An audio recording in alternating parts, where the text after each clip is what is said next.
السلام علیکم دوستو، ویلکم ٹو الیکٹو فیکٹس۔ دوستو، دھیرے دھیرے جیسے سائنس ترقی کرتے جا رہا ہے ویسے ویسے قرآن تعلیمات بھی مزید واضح ہوتے جا رہے ہیں۔ یقیناً قرآن مجید وہ واحد کتاب ہے جس نے ہر دور میں خود کو ثابت کیا ہے، اور یہ بھی اس کے حق پر ہونے کی سب سے بڑی دلیل ہے۔ جب قرآن مجید پہل نازل ہوا تو وہ دور لٹریچر کا دور تھا، اور زمانہ جاہلیت میں تو شاعروں کو سجدے کیے جاتے تھے۔ تب اس دور میں قرآن مجید نے خود کو لٹرری ایسے پروف کیا کہ باقی تمام اس دور کے بڑے بڑے مخالفین دنگ رہ گئے۔ لیکن چونکہ اب سائنس کا دور ہے تو یہاں پر بھی قرآن مجید خود کو ثابت کر چکا ہے، کیونکہ قرآن مجید کی ایک آیت سورہ فصلت آیت نمبر 53 یعنی آیت نمبر 53 میں بیان ہوا ہے کہ عنقریب ہم ان کو اطراف عالم میں بھی اور خود کے ذات میں بھی اپنی نشانیاں دکھائیں گے، یہاں تک کہ ان پر ظاہر ہو جائے گا کہ قرآن حق پر ہے۔ کیا تم کو یہ کافی نہیں کہ تمہارا پروردگار ہر چیز سے باخبر ہے؟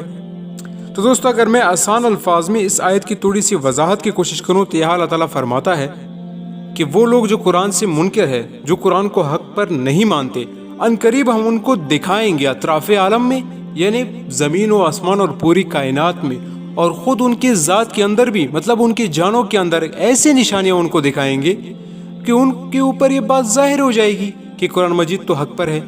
اور کیا تمہارے لیے یہ بات کافی نہیں ہے کہ تمہارا پروردگار ہر چیز سے باخبر ہے؟ اور دوستوں، سیم ایسا ہی ہو رہا ہے۔ آج اگر ہم غور و فکر کریں تو سائنس کے ہر ایک فیلڈ میں قرآن مجید نے خود کو ثابت کیا ہے، چاہے وہ اسٹرونومی ہو یا پھر بوٹنی یا zoology, medicine, embryology, hydrology, physics, oceanology, geology, physiology اور میتھمیٹکس، ان سارے فیلڈز میں قرآن مجید نے خود کو ثابت کیا ہے۔ اور ابھی ہم اسی چیز پر تبصرہ کریں گے، کیسے ثابت کیا، ایسا کیا قرآن مجید میں تھا جو بعد میں ڈسکور ہوا، انہی چیزوں پہ ہم بات کریں گے۔ لیکن چونکہ موضوع بہت لمبا چوڑا ہے تو ہم نے اس کو پارٹس میں ڈیوائیڈ کیا ہے۔ ہم اس پارٹ میں صرف 3 فیلڈز کو کور کریں گے، جس میں اسٹرونومی، بوٹنی اور زوالوجی شامل ہے۔ باقی فیلڈز کو ہم پھر کبھی کور کریں گے، انشاءاللہ پارٹ 2 بہت جلدی آئے گا۔ ہاں تو دوستو، آتے ہیں اسٹرونومی کی طرف۔ کائنات کی تخلیق، بگ بینگ، جس سے آپ سب لوگ یقیناً واقف ہی ہوں گے۔ فلکی طبیعیات کے ماہرین ابتدائی کائنات کی وضاحت ایک ایسے مظہر کے ذریعے کرتے ہیں جسے وسیع طور پر قبول کیا جاتا ہے، جس کا جانا پہچانا نام بگ بینگ یعنی عظیم دھماکہ ہے۔ بگ بینگ کے مطابق ابتدا میں یہ ساری کائنات ایک بڑی کمیت کی شکل میں تھی، جسے پرائمری نیبولا بھی کہتے ہیں۔ پھر ایک عظیم دھماکہ یعنی بگ بینگ ہوا، جس کا نتیجہ کہکشاؤں کی شکل میں ظاہر ہوا۔ پھر یہ کہکشائیں تقسیم ہو کر ستاروں، سیاروں، سورج، چاند وغیرہ کی صورت میں آئیں۔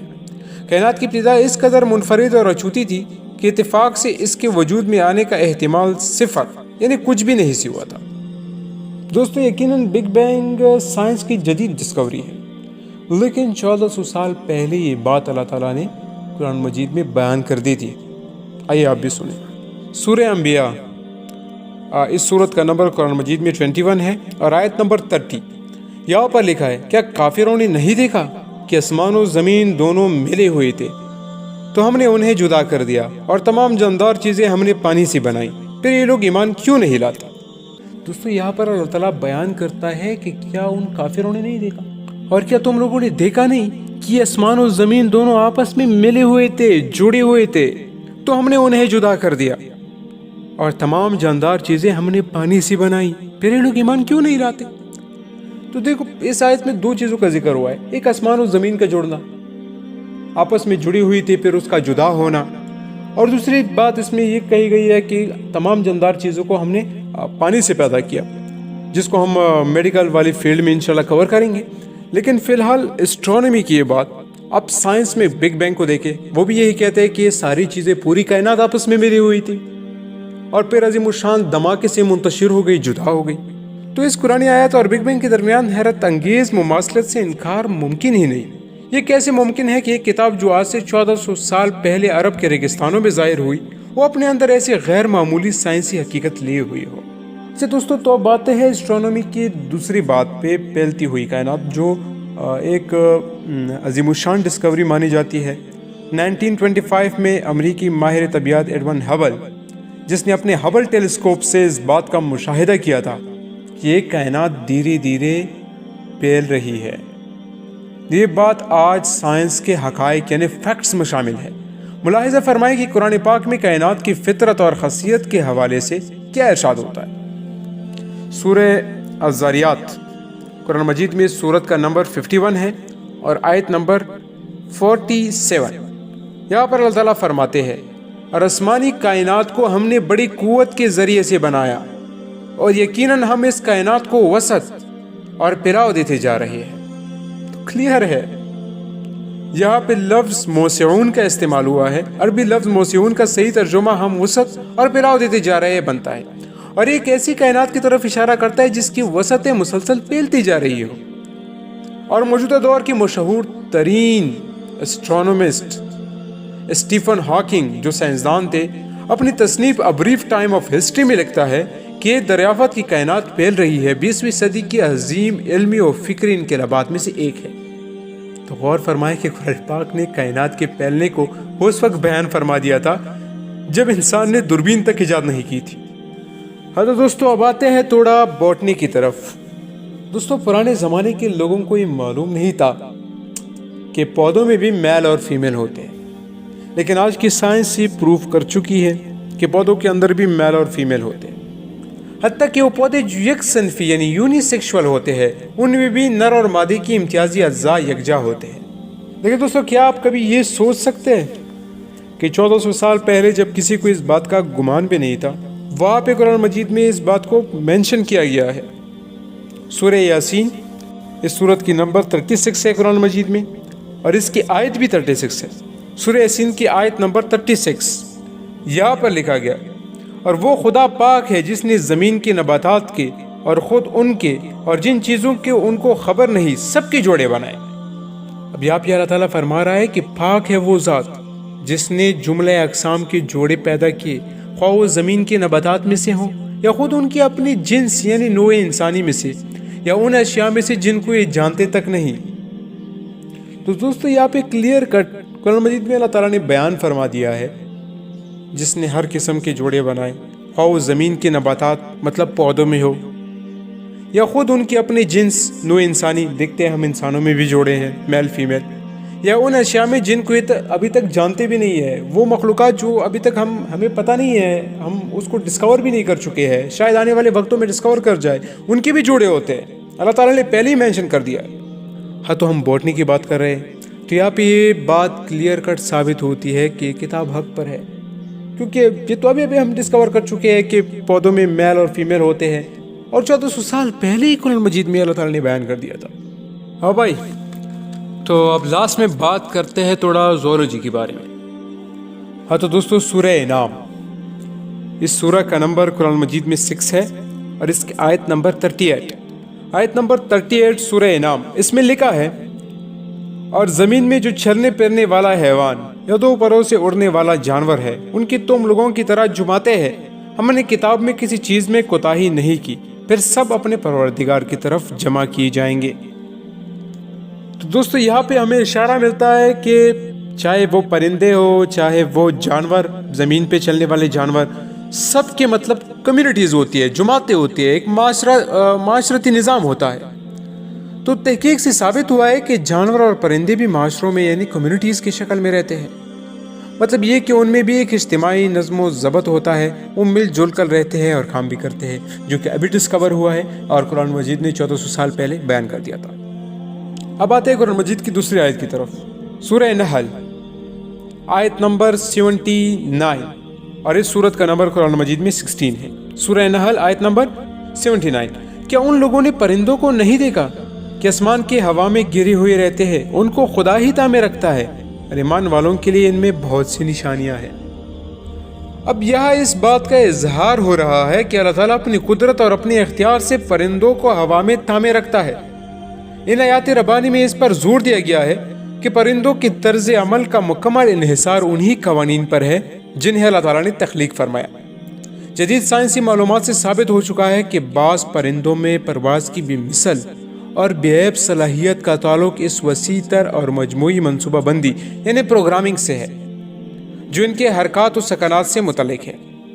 مثلاً ہزاروں میل دور تک نقل مکانی کرنے والے پرندوں کی جینیٹک کوڈز میں ان کے سفر کی تمام تفصیلات و جزیات موجود ہوتی ہے، جو ان پرندوں کو اس قابل بناتی ہے کہ وہ نہایت کم عمری میں بھی لمبی سفر کرے، وہ بھی کسی تجربے کے بغیر، کسی رہنما کے بغیر، ہزاروں میل کا فاصلہ طے کر لے اور پیچیدہ راستوں سے پرواز کرتے چلے جائے۔ بات صرف سفر کی ایک طرفہ تکمیل ہی پر ختم نہیں ہو جاتی، بلکہ وہ ایک مخصوص تاریخ پر اپنے عارضی مسکن سے پرواز کرتے ہیں اور ہزاروں میل واپسی کا سفر کر کے ایک بار پھر اپنے گھونسلوں تک بالکل ٹھیک ٹھاک جا پہنچتے ہیں۔ پروفیسر ہمبرگر نے اپنی کتاب پاور اینڈ فرجیلٹی میں میٹن ورڈ نامی ایک پرندے کی مثال دی ہے جو بحر الکاہل کے علاقوں میں پایا جاتا ہے۔ نقل مکانی کرنے والا یہ پرندہ 24,000 کلومیٹر کا فاصلہ 8 کی شکل میں چکر لگا کر طے کرتا ہے۔ یہ اپنا سفر 6 ماہ میں پورا کرتا ہے اور مقام ابتدا تک زیادہ سے زیادہ 1 ہفتے کی تاخیر سے واپس پہنچ جاتا ہے۔ ایسے کسی سفر کے لیے پیچیدہ معلومات کا ہونا ضروری ہے جو اس پرندے کے اعصابی خلیات یعنی نروس سیلز میں محفوظ ہونے چاہیے۔ یعنی میں آسان الفاظ میں اس کو بتاتا ہوں، دیکھیں موجودہ سائنس نے اس بات کو ابھی ڈسکور کیا ہے کہ جتنے بھی پرندے ہیں ان کے اندر ان کے نروس سیلز کے اندر ایک پروگرام باقاعدہ یہ سیو ہوتا ہے کہ اس نے کتنا سفر کرنا ہے، کن علاقوں سے گزرنا ہے، پھر واپسی کیسی کرنی ہے۔ دیٹس وائی ان کے چھوٹے چھوٹے بچے جو پرندوں کے ہوتے ہیں وہ بھی اس طرح نقل مکانی کرتے ہیں گویا انہیں کوئی کسی رہنما کی ضرورت نہیں پڑتی، نہ ہی ان کا اتنا تجربہ ہوتا ہے، لیکن پھر بھی وہ لمبے لمبے سفروں کو طے کرتے ہیں۔ تو اس سے بات ثابت ہوتی ہے کہ ان کی نروس سیلز میں، ان کی جینیٹک کوڈز میں یہ پروگرام پہلے سے سیو ہے۔